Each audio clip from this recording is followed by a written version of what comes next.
Hello, this is Yuri, and before we listen to my podcast, I want to tell you about my GoFundMe page and the Patreon option through Podbean. Podbean has very kindly sponsored Fighting for Ukraine, and you are now able to be a patron of the show on the Podbean app by clicking the red patron symbol at the top of the show page. If you are not a Podbean user, you can donate my GoFundMe at gofundme.com/help Yuri's family. Both of those links are always in the show notes. I want to thank Podbean for their continued support of this podcast and the Ukrainian people. Thank you.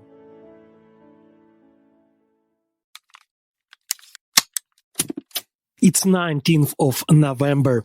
Hello, darkness, my old friend is not only the words of an old song by Simon and Garfunkel, but also one of the slogans of the 2014 Hong Kong umbrella revolution, when the anti-communist protesters were most active at night.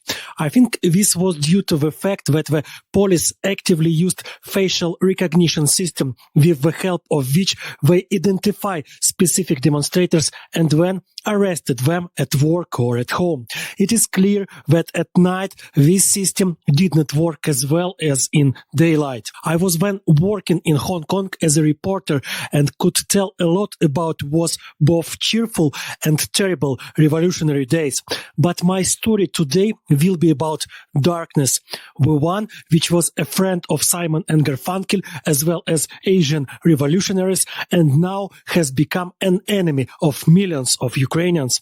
Our country is now literally plunged into darkness. Daylight hours are very short and getting shorter. And in peaceful life, even in peaceful life, this dark part of the year is not easy to experience, let alone at the war. Especially at the war during which the aggressor openly destroys the electrical infrastructure of towns and villages in Ukraine, declaring its intention to leave Ukrainians without light and heat. The Russians bombed many power plants, destroyed power grids, and openly laugh not only in social networks, but also in official state media over hospitals and schools that have lost light and heat.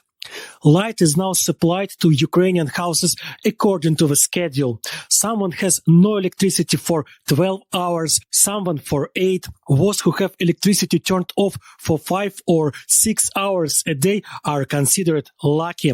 Gasoline generators, batteries and power banks are becoming more expensive day by day. 2 months ago, I bought a charging station for my family in Kiev.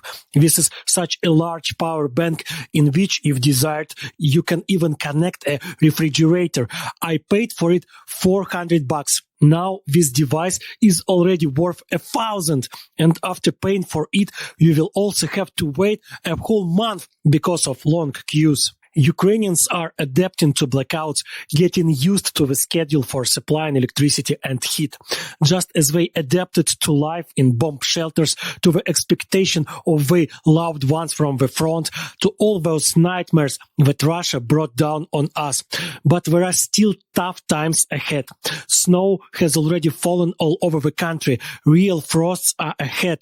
And in some towns and villages located near the front line or recently liberated from the occupation, where entire infrastructure has been destroyed.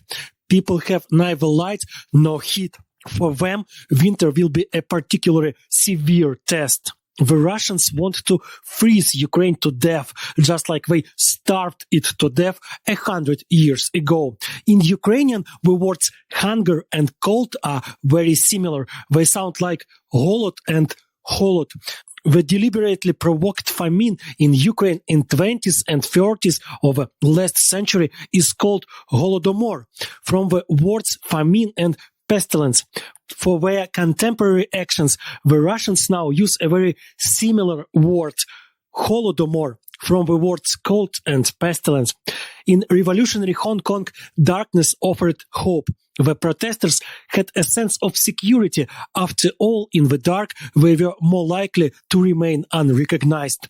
8 years later, the darkness in Ukraine is But this fear does not give rise to despair, as the Russians would like, but to anger and desire to get rid once and for all of those who had been torturing Ukrainians for centuries with cold, hunger, or cruise missiles.